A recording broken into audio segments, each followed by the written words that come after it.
Alors merci en tout cas pour la double prière que nous avons eue concernant ce temps de prédication.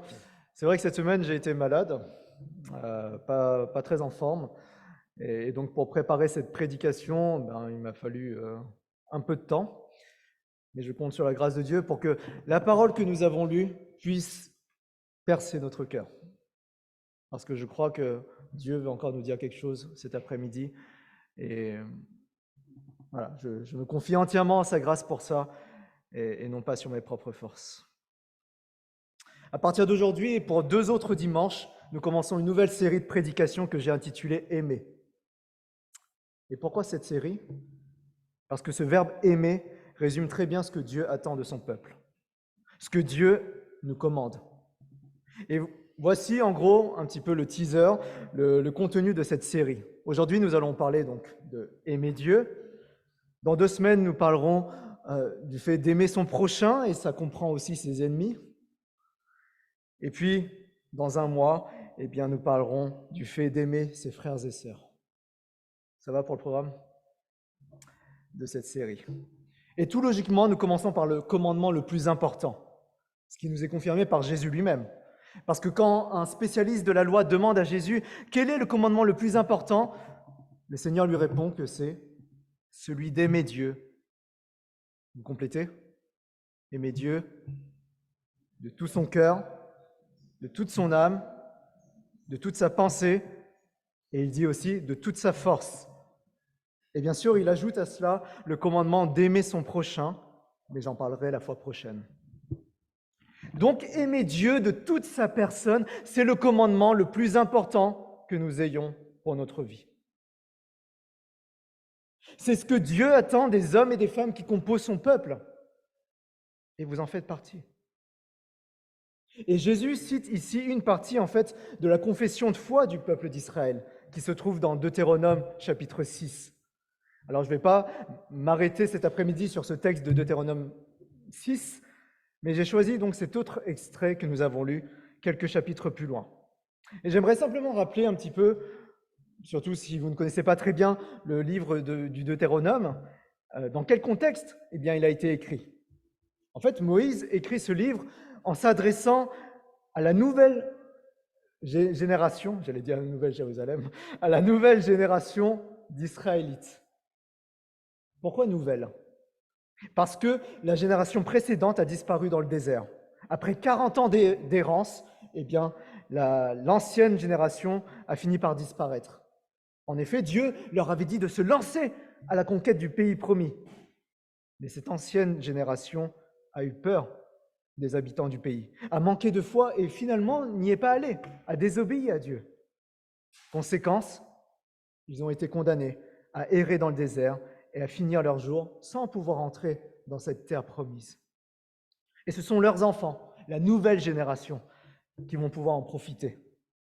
Et ces derniers sont à présent, au moment où le Deutéronome, en tout cas les discours qui sont dans le Deutéronome sont prononcés, ils sont aux portes du pays promis, là où coule le lait et le miel. Et Moïse doit les préparer avant cela, avant leur entrée dans la terre promise. Il doit les préparer en leur rappelant ce que Dieu attend d'Israël, son peuple. Si j'évoque très brièvement là où on en est dans ce chapitre 10 par rapport à l'ensemble du livre, en fait, le chapitre 10 est une conclusion par rapport à tout un discours que Moïse a prononcé en rappelant quelle était la loi que Dieu a donnée à son peuple. Et notamment, vous retrouvez au chapitre 5 une reprise des 10 commandements. Donc ici, le chapitre 10 est, on peut d'ailleurs aussi afficher le texte, est la conclusion de ce discours que Moïse a tenu en rappelant au peuple quelle était la loi que Dieu a donnée à son peuple. Il est question dans ce texte-là des attentes de Dieu à l'égard d'Israël. Ce que Dieu attend d'Israël, c'est qu'il le craigne, qu'il l'aime, qu'il soit attaché uniquement à lui. Et nous pourrions être surpris que Dieu donne à son peuple, en plus de cela, des raisons, des arguments pour l'aimer. Vous imaginez si un parent devait lister les raisons pour lesquelles son enfant devrait l'aimer? Pourtant, Dieu dit bien à son peuple pourquoi ce dernier doit l'aimer. Dieu en donne les raisons. Dieu connaît son peuple, il sait que c'est un peuple rebelle. Et nous-mêmes qui faisons partie du peuple de Dieu aujourd'hui, nous n'arrivons pas toujours à aimer Dieu comme il nous le demande. Et pour ne pas nous égarer ou nous tromper de motivation, il nous faut revenir aux raisons que Dieu nous donne ici, de l'aimer. Il nous faut revenir aux raisons que Dieu nous donne ici de l'aimer. Et nous allons en voir 3 aujourd'hui. Mais avant d'en arriver à la première raison, restons un instant sur l'exhortation principale de notre texte, qui se trouve au versets 12 et 13. Après ce que Moïse a dit précédemment, Israël ne peut pas se faire d'illusions.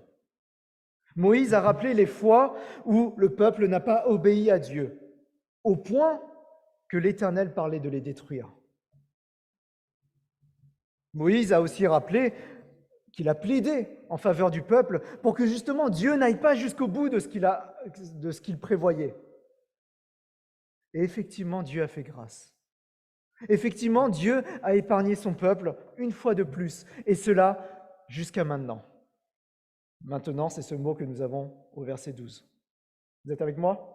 Verset 12. « Maintenant, Israël, que demande de toi l'Éternel ton Dieu ? N'est-ce pas que tu craignes l'Éternel ton Dieu, afin de marcher dans toutes ses voies, que tu aimes et serves l'Éternel ton Dieu de tout ton cœur et de toute ton âme, et que tu respectes les commandements de l'Éternel et ses prescriptions que je te donne aujourd'hui, afin d'être heureux. » Juste pour l'anecdote, ces 2 versets que je viens de lire nous sont très chers à Damaris et à moi, parce que ce sont les versets que nous avons choisis pour notre mariage. Ils nous rappellent qu'avant notre relation de mari et femme, c'est notre relation avec Dieu qui est première. C'était juste pour l'anecdote. Ce que Dieu demande à Israël, nouvelle génération, c'est de l'aimer. Oui, mes amis, l'amour se commande dans la Bible.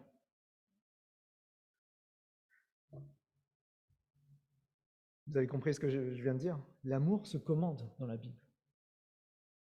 Parce que pour Dieu, effectivement, c'est tout à fait sa nature d'aimer, de nous aimer. Mais en ce qui nous concerne, pour nous qui sommes pécheurs, ce n'est pas exactement dans notre nature. On a du mal à aimer. Nous avons besoin que Dieu nous le commande. Nous avons besoin que Dieu nous fasse comprendre pourquoi nous devons l'aimer. L'amour se commande dans la Bible.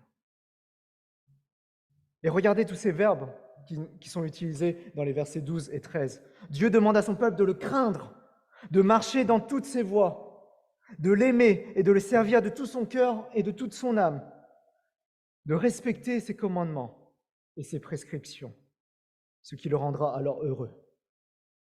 Aimer Dieu implique tous ces aspects que je viens de dire. Et lorsqu'il est question notamment de la crainte de Dieu dans la Bible, eh bien cela désigne le respect le plus grand, l'honneur le plus grand que nous devons à Dieu. La crainte de Dieu, d'ailleurs ici, est mise en relation avec une vie d'obéissance. Vous avez remarqué comment c'est écrit ? N'est-ce pas que tu craignes l'Éternel ton Dieu afin de marcher dans toutes ses voies ? Voilà pour la vie d'obéissance. Marcher dans toutes ses voies. Et effectivement, dans la Bible, aimer Dieu et obéir à ses commandements vont toujours de pair. Ça va toujours ensemble. Autrement dit, aimer Dieu, qu'est-ce que ça signifie ? C'est faire ce qu'il demande. D'ailleurs, Jésus ne dit pas autre chose à ses disciples. Si je lis dans l'évangile de Jean, au chapitre 14, voici quelques versets dans ce chapitre où Jésus parle aux disciples en disant « Si vous m'aimez », verset 15, « vous suivrez mes commandements ». Verset 21, « Celui qui m'aime, c'est celui qui retient mes commandements et les applique ». Verset 23, Jésus lui répondit, « Si quelqu'un m'aime, il obéira à ma parole ». Et verset 24, mais celui qui ne m'aime pas ne met pas mes paroles en pratique. Aimer Dieu, obéir à ses commandements vont de pair. Vous voyez ce que Jésus répète juste en quelques versets. Si vous m'aimez, vous suivrez mes commandements. Frères et sœurs, en cette période de rentrée, parce que j'estime qu'on est encore au mois de septembre, dans une période où on peut dire qu'on est encore dans cette rentrée, nous devons prendre position. S'il s'agit d'aimer le Seigneur, il s'agit alors de lui obéir, de faire ce qu'il demande, de ne pas lui résister, de tenir compte de sa parole dans notre vie. Si Dieu te demande de marcher dans toutes ses voies, cela exclut tes propres voies, n'est-ce pas? Aimer Dieu de tout son être. Aimer Dieu de tout son être, c'est sans nul doute lui obéir jusqu'au bout, à tout ce qu'il a commandé dans sa parole. Il ne s'agit pas pour nous de choisir à quoi nous voulons obéir ou non. Aimer Dieu engage toute notre personne. Aimer Dieu engage toute notre intelligence. Aimer Dieu engage toute notre vie. Et la question qu'on pourrait se poser, c'est que Dieu peut-il exiger autant de notre part? A-t-il le droit d'exiger autant de notre part? Qu'on puisse l'aimer de toute notre personne? Eh bien, la réponse est oui. Oui, il le peut. Et pour la raison suivante, versets 14 et 15. Voici, c'est à l'Éternel ton Dieu qu'appartiennent le ciel et les cieux des cieux, la terre et tout ce qu'elle contient. Et c'est à tes ancêtres seulement que l'Éternel s'est attaché pour les aimer. Après eux, c'est leur descendance. C'est vous qui l'a choisi parmi tous les peuples, comme vous le voyez aujourd'hui. La semaine dernière, nous avons parlé de la création. Vous vous en souvenez un petit peu, pour ceux qui étaient là en tout cas? On a parlé de la création. Nous avons dit que Dieu avait tout créé, le ciel et la terre, et à ce titre-là, tout lui appartient, l'univers entier. Et malgré l'immensité de tout ce qui lui appartient, Dieu dit dans sa parole qu'il s'est attaché à des hommes, verset 15, pour les aimer. Malgré l'immensité de tout ce qui lui appartient, il dit dans sa parole qu'il s'est attaché à des hommes pour les aimer. Dieu a fait un choix. Il a choisi les ancêtres du peuple d'Israël, c'est-à-dire Abraham, Isaac et Jacob, ainsi que toute leur descendance. Dans quel but? Pour avoir un peuple qui lui appartienne, un peuple qui l'aime, parmi tous les autres peuples de la terre. Et c'est étonnant quand nous y pensons. Un Dieu si grand, qui s'intéresse à des êtres si petits et si mauvais. C'est étonnant. Et tout aussi étonnantes sont ces paroles que nous lisons quelques chapitres avant notre texte. Dans Deutéronome chapitre 7, versets 7 et 8, voici ce que nous lisons. « Ce n'est pas parce que vous dépassez tous les peuples en nombre que l'Éternel s'est attaché à vous et vous a choisi. En effet, vous êtes le plus petit de tous les peuples. Mais c'est parce que l'Éternel vous aime.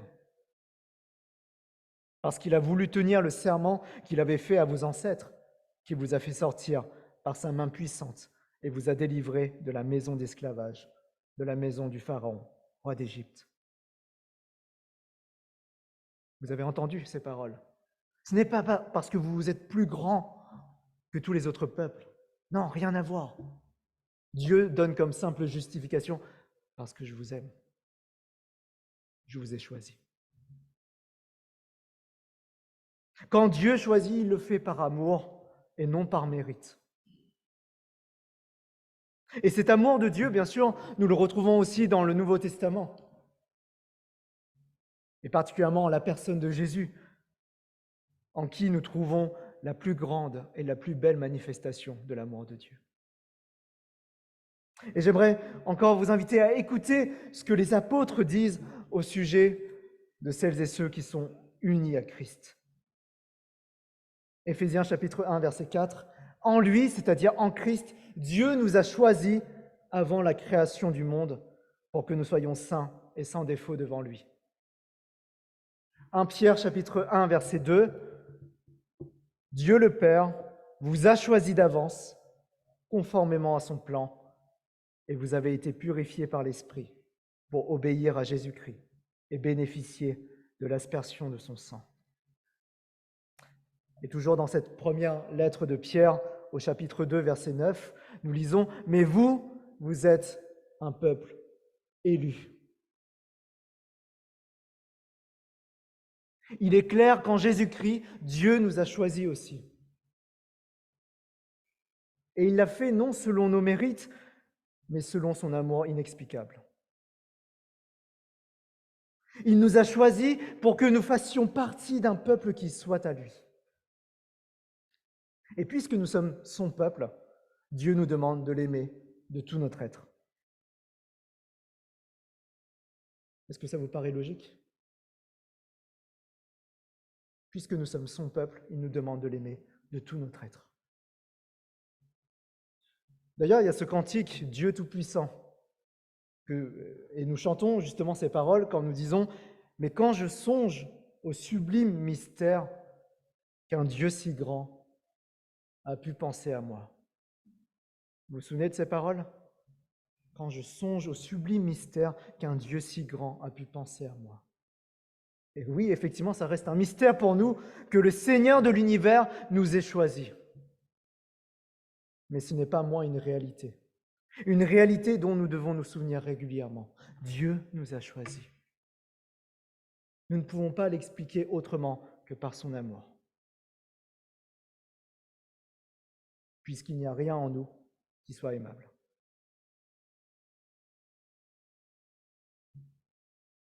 Cela reste un mystère, mais Dieu nous a choisis, sinon nous ne serions pas là cet après-midi. Et ce qu'il attend de son peuple aujourd'hui, c'est qu'il l'aime et le serve de tout son cœur et de toute son âme. Et nous avons vu ce que cela impliquait d'aimer Dieu, c'est-à-dire une obéissance à toute sa parole. Est-ce que le Dieu qui t'a choisi t'appelle encore cet après-midi à lui obéir? Peut-être dans un domaine où tu n'as pas suivi sa volonté.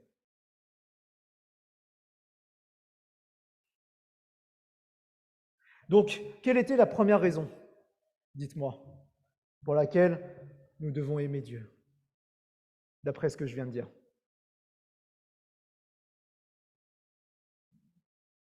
Dites-moi. Je n'ai pas entendu. Oui, c'est un commandement. Effectivement, Dieu nous a aimés le premier, Dieu nous a choisis. Et donc l'exhortation que nous sommes invités à suivre, c'est d'aimer Dieu parce que Dieu nous a choisis. Ça, c'était la première raison.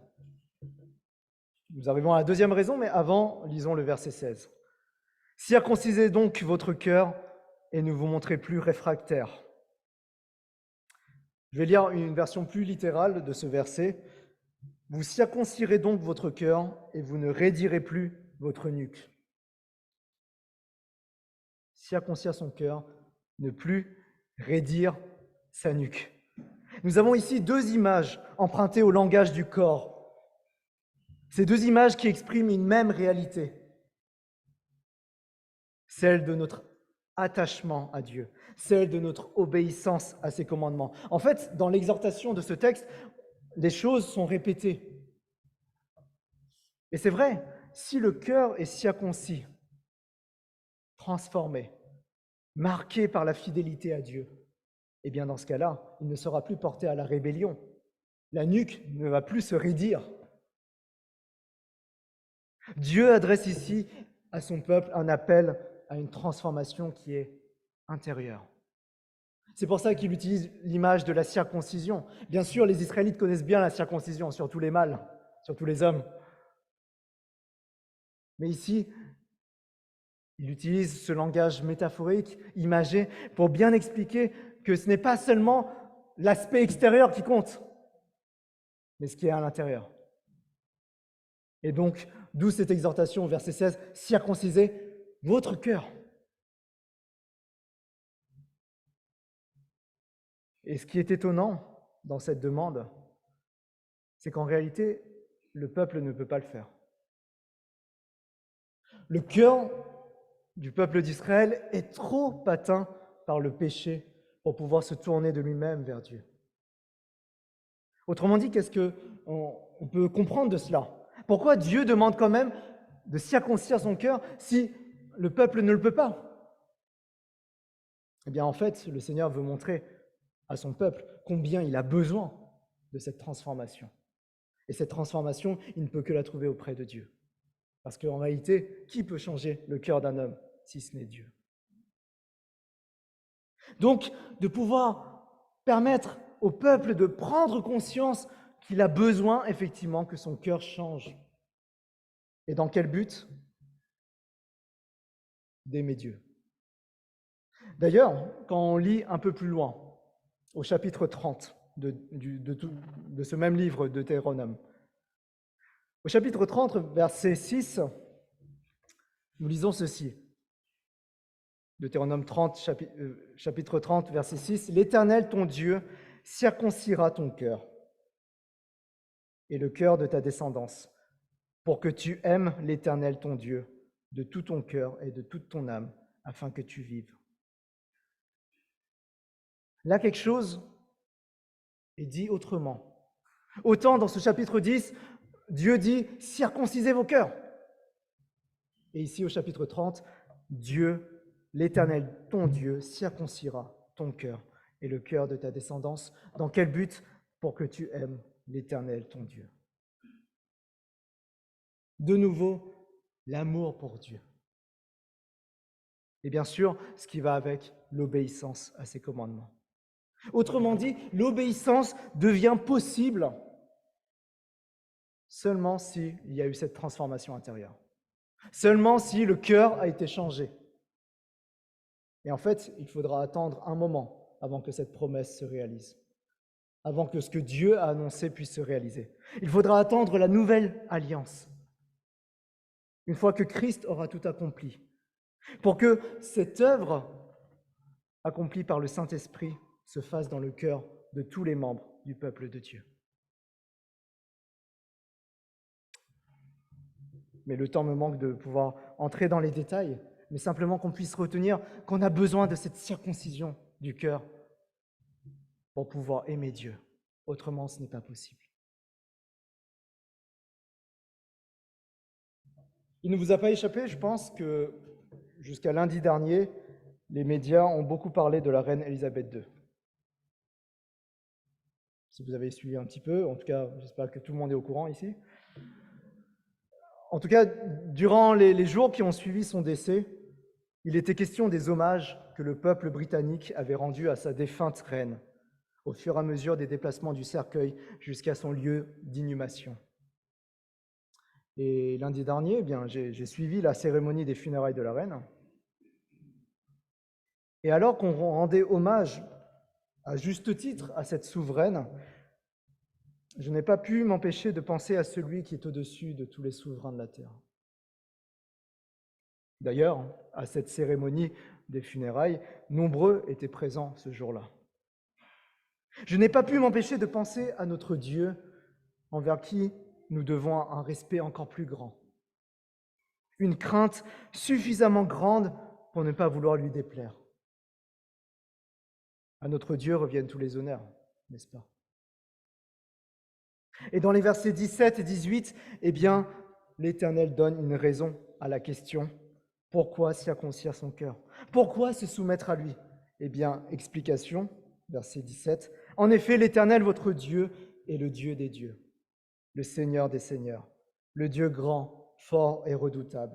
Il ne fait pas de favoritisme et n'accepte pas de pot de vin. Il fait droit à l'orphelin et à la veuve. Il aime l'étranger et lui donne de la nourriture et des vêtements. » Parce qu'il est Dieu, l'obéissance de son peuple doit être absolue. Tout simplement parce qu'il est Dieu. Dieu redit à son peuple quel Dieu il est. Et à coup sûr, à Israël, Dieu a déjà démontré sa puissance lorsqu'il l'a libéré de l'Égypte. Dieu a bien montré qu'il était plus fort que l'Égypte et que les dieux égyptiens, même s'ils n'existent pas en réalité. L'Égypte qui a si longtemps tenu ce peuple en esclavage n'a pas pu empêcher sa libération. L'Éternel est bien au-dessus de toute autorité, on l'a chanté aussi. Mais pour autant, même s'il est au-dessus de toute autorité, ça ne veut pas dire qu'il est un tyran. Le Dieu d'Israël est un Dieu juste, un Dieu qui n'agit pas par favoritisme, un Dieu qui ne se laisse pas acheter comme ceux qui cèdent à la corruption. Ce Dieu si grand sait s'occuper de ceux qui sont facilement mis de côté. L'orphelin, la veuve, l'étranger. Et dans un commentaire de la Bible d'études du Semeur, je lis « L'Éternel manifeste sa grandeur en s'occupant des petits. »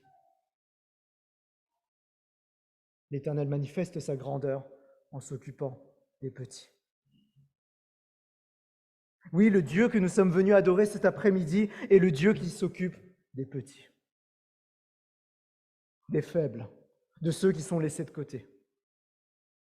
Et c'est pour cela qu'il peut demander à son peuple d'agir de même au verset 19, en l'occurrence d'aimer l'étranger. Est-ce trop demander que d'aimer un tel Dieu? Ce Dieu qui nous a choisis, ce Dieu qui est en même temps un Dieu redoutable et qui s'occupe des petits, lui qui est le Seigneur des seigneurs, ce qui signifie que personne n'est au-dessus de lui. Ce Dieu-là nous commande de l'aimer, de lui obéir. Et nous avons bien compris que cela n'est possible que s'il a transformé notre cœur auparavant. Donc jusque-là, nous avons vu que dans son amour, il nous a choisis pour lui appartenir. Première raison de l'aimer. Nous venons de voir à présent que tel qu'il est, en tant que Dieu, c'est une raison suffisante pour l'aimer. Et encore faut-il ajouter une motivation à l'amour que Dieu nous demande. Est-ce qu'il faut encore nous motiver, nous secouer? Eh bien, Dieu le fait, en tout cas. Regardez le verset 20. C'est l'Éternel ton Dieu que tu craindras. C'est lui que tu serviras. C'est à lui que tu t'attacheras. Et c'est par son nom que tu prêteras serment. Nous revenons à l'exhortation de départ. Craindre Dieu, le servir, s'attacher à lui, prêter serment par son nom. Et ici, la traduction rend bien ce que nous trouvons dans le texte hébreu. Cette insistance sur Dieu. C'est l'Éternel que tu craindras. C'est lui que tu serviras. C'est à lui que tu t'attacheras. Et c'est par son nom que tu prêteras serment. L'amour que Dieu demande à son peuple doit être exclusif. C'est lui et seulement lui. Personne d'autre. Ce n'est pas un amour qui se partage avec des idoles. Non, quelle horreur. Israël doit aimer l'Éternel et l'Éternel seul.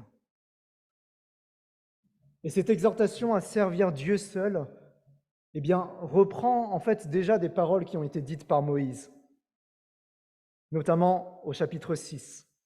Je relis simplement ce verset, Deutéronome 6, verset 13. « C'est l'Éternel ton Dieu que tu craindras, c'est lui que tu serviras, et c'est par son nom que tu prêteras serment. » Donc c'est à peu près la même chose. Alors pourquoi j'évoque quand même Deutéronome 6, 13 ? Tout simplement parce que notre Seigneur Jésus l'a cité au moment où il était tenté dans le désert. Je vous lis simplement cet extrait de l'évangile de Matthieu au chapitre 4. Matthieu chapitre 4 et les versets 8 à 11. Le diable le transporta encore sur une montagne très élevée, lui montra tous les royaumes du monde et leur gloire, et lui dit, « Je te donnerai tout cela si tu te prosternes pour m'adorer. » Jésus lui dit alors, « Retire-toi, Satan. En effet, il est écrit, c'est le Seigneur ton Dieu que tu adoreras, et c'est lui seul que tu serviras. » Alors le diable le laissa, et voici que des anges s'approchèrent de Jésus et le servirent. Je ne prendrai pas ici le temps de démontrer comment Matthieu nous montre, en particulier dans le début de son évangile, que Jésus est le véritable Israël. Là où le peuple d'Israël avait échoué dans le désert, Jésus a réussi. Jésus a entièrement obéi à cette parole du Deutéronome. C'est l'Éternel ton Dieu que tu adoreras. C'est lui seul que tu serviras. Et effectivement, par rapport à Jésus, aucun d'entre nous ne peut prétendre faire mieux que lui. Et en ce sens, nous dépendons tous de ses mérites à lui. C'est pour cela que c'est lui notre Sauveur. Lui a réussi là où Israël a échoué, là où nous sommes encore capables d'échouer nous-mêmes. Mais revenons à notre texte pour lire la suite, les 2 derniers versets. Il est ta gloire, il est ton Dieu. C'est lui qui a fait au milieu de toi les actes grands et redoutables que tes yeux ont vus. Tes ancêtres étaient au nombre de 70 lorsqu'ils sont descendus en Égypte, et maintenant l'Éternel ton Dieu a fait de toi une multitude aussi nombreuse que les étoiles du ciel.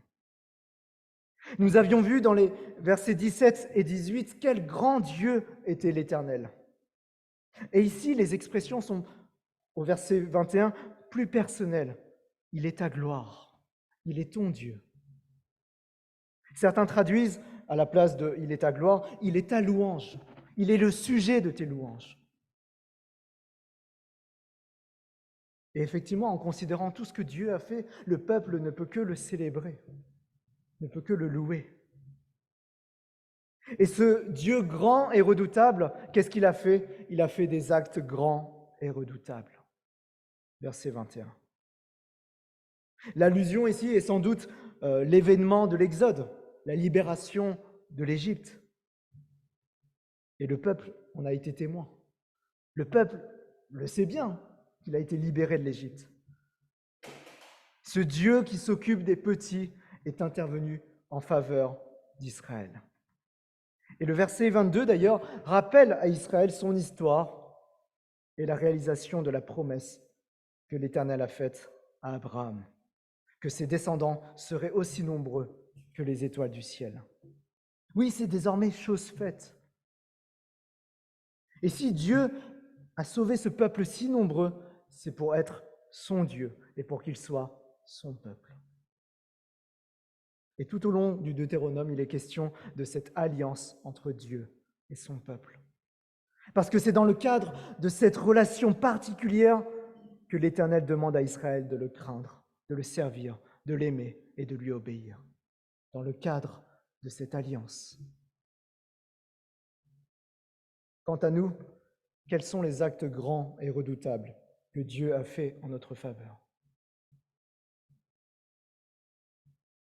L'Exode, la libération de l'esclavage en Égypte, a servi de motif tout au long de l'Ancien Testament pour annoncer quoi? Pour annoncer une libération encore plus grande. L'apôtre Paul écrit cela aux chrétiens de Rome, dans Romains chapitre 6, versets 6 à 10. Comprenons donc que l'homme que nous étions autrefois a été crucifié avec Christ, afin que le péché, dans ce qui fait sa force, soit réduit à l'impuissance, et que nous ne soyons plus esclaves du péché. Car celui qui est mort a été déclaré juste, il n'a plus à répondre du péché. Oui, puisque nous sommes morts avec Christ, nous croyons que nous vivrons aussi avec lui, car nous savons que Christ ressuscité ne meurt plus. La mort n'a plus de pouvoir sur lui. Il est mort, et c'est pour le péché qu'il est mort une fois pour toutes. Mais à présent, il est vivant, et il vit pour Dieu. Grâce à la mort et à la résurrection de notre Sauveur Jésus-Christ, nous ne sommes plus esclaves du péché comme autrefois. Notre vie est nouvelle. Et dans cette vie nouvelle, il s'agit aussi pour nous d'aimer Dieu et de nous attacher à lui et à lui seul, sans regarder ailleurs, sans donner notre cœur à ce qui n'est pas Dieu. Parce que seul Dieu nous a sauvés. Est-ce que vous connaissez beaucoup d'autres dieux qui vous ont libérés?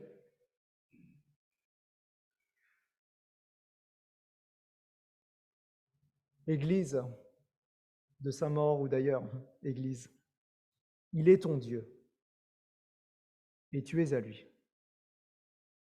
C'est donc lui que tu aimeras, que tu serviras, à qui tu t'attacheras. Vérifie que tu n'as pas d'autre Dieu dans ton cœur, que ton cœur ne s'attache pas à autre chose qu'à Dieu. Et parfois, si nous nous l'avouons, nous ne voulons pas lâcher nos idoles, que ce soit l'argent, le sexe, les loisirs, notre travail, notre ministère, notre famille. Oui, toutes ces choses peuvent aisément remplacer Dieu dans notre cœur quand nous n'y prenons pas garde. Vérifie que tu n'as pas d'autre Dieu dans ton cœur. Parce que lui seul mérite d'être appelé notre Dieu. Lui seul nous a libérés du péché. Et pas toutes ces choses auxquelles nous nous attachons si facilement. Et en cette période de rentrée, revoyons notre engagement envers notre Dieu. Sans doute que nous trouverons des ajustements à faire. Revoyons notre engagement envers Dieu.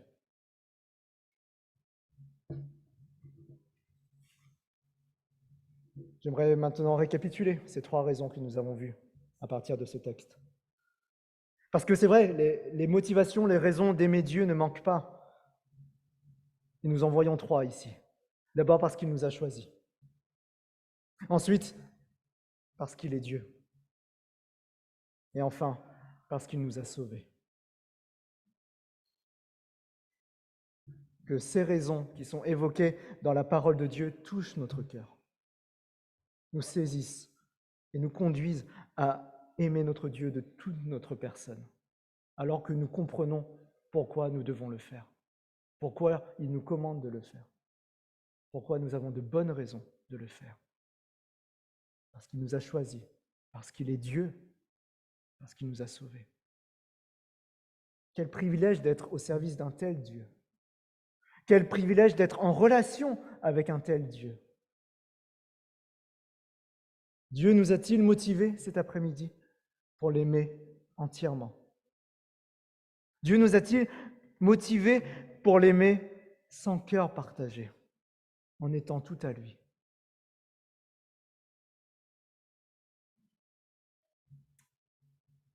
J'aimerais vous proposer que vous puissiez, en réponse à la parole de Dieu, en réponse à ce que Dieu vous a dit cet après-midi,